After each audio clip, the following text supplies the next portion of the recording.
নমস্কার। বাবলি সুন্দরীর আজকের পর্বের রিভিউ নিয়ে বাংলা সিরিয়াল সমাচার তোমাদের সামনে এসে গেছে।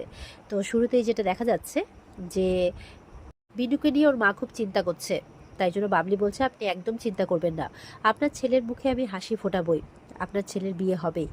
তো বলছে যে কোথায় হাসি ফোটাতে পারছো বলো, তোমাকে তো খুব আশা করেছিলাম, কিন্তু তুমি তো উল্টা রাগিয়ে দিচ্ছ। বড় বৌমার জিনিসগুলো ধরে আরও রাগিয়ে দিলে ছেলেটাকে, এবার কি করে কি হবে। আর ওদিকে তারাপদদা বলছে ও বিয়ে টিয়ে হবে না, বিয়ে হলে আমার মাথায় শিক গজাবে। এমনিতেই বলছে যে 7-8 মাস পর নাকি মানে এই কোম্পানিটা একটু ভালো মতো দাঁড়িয়ে গেলে নাকি বড় বৌমার কাছে চলে যাবে, এইসব কথা বলছে। বলে তারাপদ, তুমি মায়ের সামনে দাঁড়িয়ে ছেলের ব্যাপারে এরকম করে কি করে কথা বলতে পারো। তখন বাবলি ওদিকে ওর মায়ের পা ছুটছে বিনায়কের, বলছে আপনি একদম চিন্তা করবেন না, আমি তো আপনাকে কথা দিচ্ছি, আপনার ছেলে হাসবেই, সব ভুলে আপনার ছেলে হাসবে। আপনি মানে ওর মা বলছে তো লক্ষ্মী প্রতিমার মতো মেয়ে দেখে, সুন্দরী মেয়ে দেখে বিয়ে দেবে, বলে আপনি লক্ষ্মী প্রতিমার মতো বউ খোঁজা শুরু করে দিন, আপনার ছেলে বিয়ের পিড়িতে অবশ্যই বসবে, আমি আপনাকে কথা দিচ্ছি। আর ওদিকে এই ইয়েকে বাবলিকে তাড়ানোর জন্য ওই বিনায়কের মেয়ে মানে মিমি আর দুই বউ, সেজ বউ আর মেজ বউ মিলে প্ল্যান করছে। মিমিও বলছে কাল সকালের মধ্যে যাতে ও বিদেয় হয়ে যায়। ওরা বলছে ডান, এমনটা হবেই। ওরা বলছে যেখানে ওর মানে মধুরার কোনো জিনিসে কেউ যদি হাত দেয় সে অনেক মেজাজ দেখায়, সেই জায়গায় বাবলি হাত দিলেও সেরকমভাবে কিচ্ছু বললো না, শান্তভাবে শুধু বললো রেখে দাও। মিমিও ভাবছে যে সকালবেলা যখন নিজের পা ধরে এই কাম্মাদেরকে ক্ষমা চাইতে বলছিল তখনও বাবা কোনো কিছু বললো না, মানে মিস্টার চট্টরাজ কিছু বললো না, স্ট্রেঞ্জ এরকমভাবে ভাবছে আর কি। এদিকে বিনায়কের মা বাবলিকে আশীর্বাদ করে বলছে, তোমার কথা যদি সত্যি হয় মা, আমি তোমাকে দুহাত ভরে আশীর্বাদ করছি, তুমিও তোমার মনের মানুষকে পাবে আর সুখে সংসার করবে। তখন বাবলি মনে মনে বলছে, আপনার আশীর্বাদটুকুই যথেষ্ট, বাকি সুখে সংসার করা ভগবান আমার কপালে লেখেননি, সেটা এই জীবনে হবে না। ওদিকে বিনায়কের বাবা বোধহয় বাবলিকে ডেকে পাঠিয়েছে, তাই তারাপদের কথা মতো সে চলে যায়। আর এদিকে ছোট্ট বেবি ভগবানের কাছে প্রার্থনা করছে যে আয়া মাসি বাবার মুখে হাসি ফোটাতে পারবে গো ঠাকুর, তুমি প্লিজ আয়া মাসিকে চলে যেতে দিও না, তুমি একটু দেখো, তাই বলছে। তখন বেবির পিপি ওখান দিয়েই যাচ্ছিল, এসে বেবিকে বলছে, বেবি এখানে কি করছো। বলে চুপ করো, আস্তে কথা বলো, দিদি যাতে জানতে না পারে, এখানে আমি ঠাকুরের কাছে রিকোয়েস্ট করতে এসেছি। বলছে কি রিকোয়েস্ট করতে এসছো, আমাকেও বলো, আমি হেল্প করব। বলে সত্যি বলছো। বলে হ্যাঁ। তাহলে তুমিও প্রমিস করো তুমি আয়ামাসিকে যেতে দেবে না আমাদের বাড়ি থেকে। সবাই ওকে যেতে বললো, তুমি বলবে না, প্রমিস করো। বলে তোর আয়ামাসিকে খুব ভালো লেগেছে তাই না রে। বেশ ঠিক আছে, তাহলে আমিও প্রমিস করছি, আর আয়ামাসিকে এই বাড়ি থেকে আমি কিছুতেই যেতে দেবো না, এই বলে প্রমিস করে। আর বেবি খুব খুশি হয়ে যায়। আয়ামাসিকে যে ভালোবাসে আয়ামাসি তাকে হাসায়, তুমি ওকে ভালোবাসবে তোমাকেও হাসাবে, তাই বলছে। বেবির কথা শুনে পিপিও হাসছে। এদিকে বাবলিকে ধরেছে সেজবো আর মেজবো, বলছে যে তুমি যখন রান্নার দায়িত্ব নিয়েছো বাড়িতে, বাচ্চাদের রান্না বান্না, খাওয়া দাওয়ানো, টিফিন করা, সবকিছুর দায়িত্ব তাহলে তোমার। ঠিক সকাল 8টায় ওরা খেতে নামে, তুমি ওদের ব্রেকফাস্ট আর টিফিনটাও করে দেবে, এই বলে চলে যায়। বাবলি মনে মনে বলছে, বাবা এ তো ভূতের মুখে রাম নাম, এই জটিলা কুটিলা হঠাৎ আমার সাথে এত ভালো ব্যবহার করলো কেন, মনে হচ্ছে ডাল মেকুচ কালা হে। এবার বাবলি চলে যাওয়ার পর ওরা বলছে কাল সকালে এই সুন্দরী বিদায় নিবে, কি মজা হবে, কাল সকালে রান্নাঘর থেকেই বিদায় নিবে এই সুন্দরী, মানে ওরা কিছু একটা প্ল্যান করে রাখবে। এদিকে বাবলি আসাতে তো বিনায়কের বাবা অর্চির সাথে পরিচয় করিয়ে দিচ্ছে। অর্চি বলছে ইনি বাবলি, কিন্তু এরা দাঁত, তো বলছে ওর দাঁত দেখে তুমি অবাক হচ্ছ। বাবলি বলছে আমি তো নকল দাঁত পরি শো করার জন্য। বলে না না, আমি ওই দাঁতের কথা বলছি না, কিন্তু আপনার এই দাঁত আমি এর আগেও কোথায় দেখেছি, কোথায় দেখেছি কোথায় দেখেছি। তখন মনে পড়ে যে বিনায়ক জল থেকে যখন বাঁচিয়েছিল যেই মেয়েটাকে, সেই মেয়েটার দাঁত এরকম ছিল। বলে ইয়েস, মনে পড়েছে, আপনাকেই তো বিনায়ক জল থেকে বাঁচিয়েছিল, ওই যে যখন আপনি জলে পড়ে গেছিলেন, সবাই ভাবছিল কে তুলবে কে তুলবে, তখন বিনায়কই জল থেকে তুলেছিল।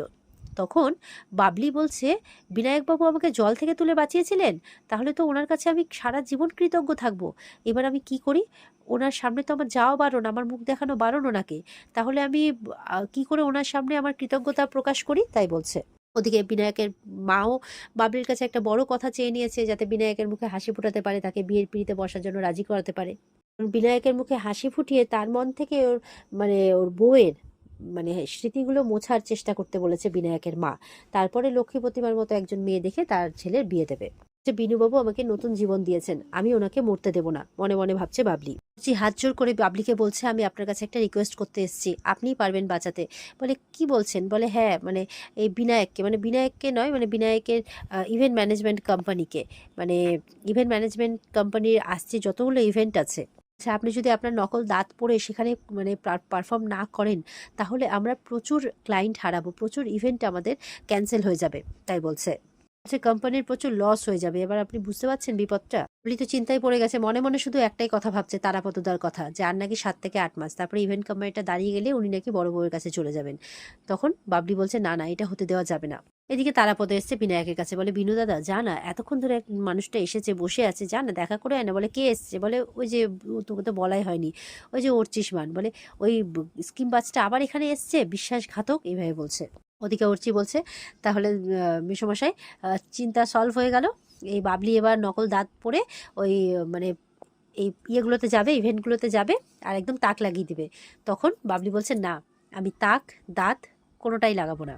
শুনে তো অবাক বিনায়কের বাবা আর অর্চি। বলছে মানে? বলে আপনাদের কোম্পানির শোটা আমি করতে পারবো না। বলে কেন? আপনি বুঝতে পারছেন না, আপনি এই শোটা না করলে আমরা অনেক ক্লায়েন্ট হারাবো, অনেক ইভেন্ট আমাদের ক্যান্সেল হয়ে যাবে, আমাদের কোম্পানি অনেক বড় একটা লসের সম্মুখীন হবে, আপনি কেন বুঝতে পারছেন না?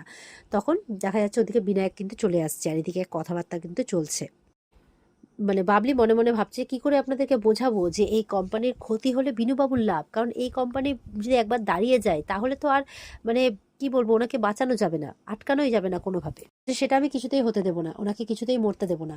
আর ওদিকে অর্চি প্রশ্ন করছে যে কিন্তু আপনার আপত্তিটা কোথায়, একটু বলবেন প্লিজ। আর ওদিকে কিন্তু বিনায়ক চলে আসছে। বাবলি বলছে কারণ একটা আছে, কিন্তু সেটা আপনাকে বলা যাবে না, বলে ওখান থেকে চলে যায়। আর মনে মনে ভাবছে যে অর্চিবাবু ওই কোম্পানিতেই কাজ করে, আমি যে কোম্পানির ক্ষতি করবো এটা ওনার না জানাই ভালো। জি বলছি মেসোমশাই, এত মহা বিপদ হলো, এবার কি করি? নাহলে তো কোম্পানির অনেক লস হয়ে যাবে। বিনায়কের বাবা বলছে আমি ওটাই তো তোমাকে বলছি, যে কি করে কিভাবে কি বলে সেটাই তো বোঝা দেয়। জানো, ওর নিজের প্রোগ্রাম করে পাওয়া টাকা সেটাও ও ফেরত দিতে চায়। অর্চি বলছে ভারী অদ্ভুত তো। তবে তার থেকে অদ্ভুত কি জানেন তো, মেয়েটা না বিভিন্ন সময় বিভিন্ন ভাবে বিনায়কের সামনে আসছে, এটা কি কোনো ডিভাইন কানেকশন নয় তো? বলে মানে আসলে ভগবান কি চায় সেটা কিন্তু বোঝা যায় না। উনি বারবার এই দুজনকে মুখোমুখি আনছেন কেন?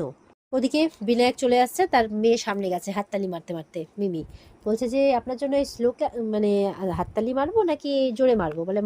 বলে শুনলাম যে ওই মেয়েটা চিলেকোঠার ঘরে গেছিল, মায়ের জিনিসপত্রে হাতও দিয়েছে, কিন্তু আপনি নাকি তাকে কিচ্ছু বলেননি। জানতে পারি কেন? বলছে মায়ের স্মৃতিগুলো কি ফেড হয়ে যাচ্ছে? এখন মায়ের জিনিসে উটকো লোক হাত দিলে আপনার কিছু এসে যায় না, তাই না? তখন রেগে যায় বিনায়ক। বলছে কিছু এফেক্ট পড়েছে কি পড়েনি সেটা তুমি জানলে কি করে মিমি? আমার মনে কি চলছে, ওই মেয়েটাকে কিছু আমি বলিনি, তারপরে আমার মনে কি চলছে সেটা তুমি কি করে জানলে মিমি? তুমি কি করে ধারণাটা করে নিচ্ছ যে আমার কিছু এসে যায় না? আচ্ছা, আমি তো তোমাকে কিছু বলিনি, কার কাছ থেকে কি জেনে এসে তুমি আমাকে এই প্রশ্নগুলো করছো কেন? আচ্ছা, আমার কাছে সব খবর থাকে মিস্টার চট্টরাজ, সব জানি আমি, সব বুঝিও। বলে কি জেনেছো তুমি, কি বুঝেছো, কি মিন করছো? এমনটা বলছে। আর এমনটা বলতে বলতে এখানেই কিন্তু আজকের পর্ব শেষ হয়ে যায়। পরের দিন আমরা দেখতে পাবো বাবলি রান্নাঘরে রান্না করতে যাবে বাচ্চাদের জন্য। আর ওই দুই বউ মিলে তাকে একটা মশলা দেবে, বলে এটা নাকি সিক্রেট মশলা, ওরা নাকি খেতে খুব ভালোবাসে, এটা দিয়ে তুমি রান্না করবে। তো এবার তারাপদরও সেটা লক্ষ্য করবে। তারাপদ যেতে গেলে বিনায়কের মা বলবে দাঁড়াও, আমাকে দেখতে দাও যে এই দুই বউয়ের করা চক্রান্ত থেকে এই মেয়ে বেরিয়ে আসতে পারে কিনা। এমনটা আমরা দেখতে চলেছি আগামীকালকে রিভিউতে। তো ভালো লেগে থাকলে পর্বকে লাইক কমেন্ট করে জানাবে, আর আমাদের সাথে জুড়ে থাকতে চ্যানেলকে সাবস্ক্রাইব অবশ্যই করবে। দেখা হচ্ছে তোমাদের সাথে আগামীকালকে। সবাই খুব ভালো থাকবে, টাটা।